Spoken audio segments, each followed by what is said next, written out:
ભાઈ ગુજરાતની અંદર જે કોન્ટ્રોવર્સી ચાલતી હતી ખરજુ અને ચુદતી પટેલ, ગજબ બેइज्जती है।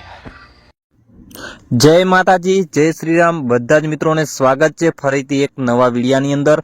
તો મિત્રો, તમે આપણી ચેનલમાં નવા આવ્યા હોય ને તો આપણી ચેનલને સબસ્ક્રાઇબ કરી નાખજો। હા મિત્રો, ઘણા સમયથી ખજૂરભાઈ અને કીર્તિબેન પટેલ વિશે ઘણો વિરોધ ચાલી રહ્યો છે। તો મિત્રો, હમણાંથી કીર્તિબેન પટેલ છે ને તે ઇન્સ્ટાગ્રામમાં લાઈવ આવતા નથી, તો તમે મિત્રો બધા જાણતા દેશો। તો મિત્રો, કેમ લાઈવ આવતા નથી ને તે હકીકત સામે આવી ગઈ છે। જે લકીભાઈ છે ને તે તેમને બધી હકીકત ખજૂરભાઈને અને કીર્તિબેન પટેલની હકીકત સામે લાવી દીધી છે। તો મિત્રો, આપણે આ વિડીયાની અંદર જાણવાનું છે। અને આ મિત્રો, તમને કહી દઉં, આપણે તમે જે ખજૂરભાઈના ફેન હોય તો કોમેન્ટની અંદર લાલ દિલ મૂકી દેજો, તો મિત્રો મને ખબર પડે કે કોણ કોણ ખજૂરભાઈના ફેન છે। તો આ મિત્રો, આપણે વિડીયાની અંદર જાણવાનું છે કે કીર્તિબેન પટેલ લાઈવ કેમ આવતા નથી। તો મિત્રો, આ લકીભાઈ છે તેમનો બધો પોલ ખોલી દીધો છે। તો આ વિડીયાની અંદર જાણવાનું છે। તો મિત્રો, આ લકીભાઈ છે તે ખજૂરભાઈ અને કીર્તિબેન પટેલ વિશે શું બોલે છે, તો પેલા વિડીયો જોઈ લો, પછી આગળ વાત કરીશું।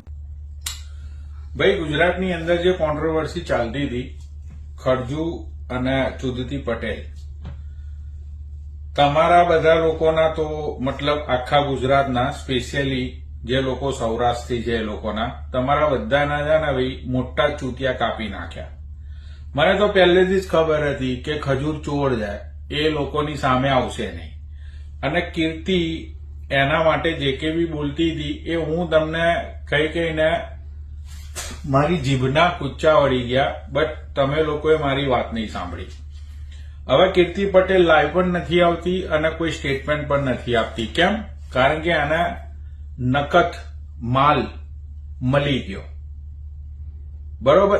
એનું તો કામ થઈ ગયું, પણ સમજવાની વાત એ છે કે પેલા ભૈયા આની સાથે સમાધાન કેમ કર્યું? એટલા માટે કર્યું કે ખજૂર ચોર જાય, જો ચોર ના હોત તો લોકોની સામે આવત, એ બધાને કહેત કે ભાઈ ચુદતી પટેલ મારી પાસે પૈસા માંગી રહી છે, રાઈટ?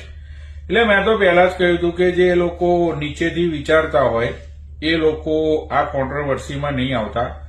અને રોયલ રાજા તારું આઈડી હવે ઉડાડીશું, રોયલ રાજા તારું આઈડી।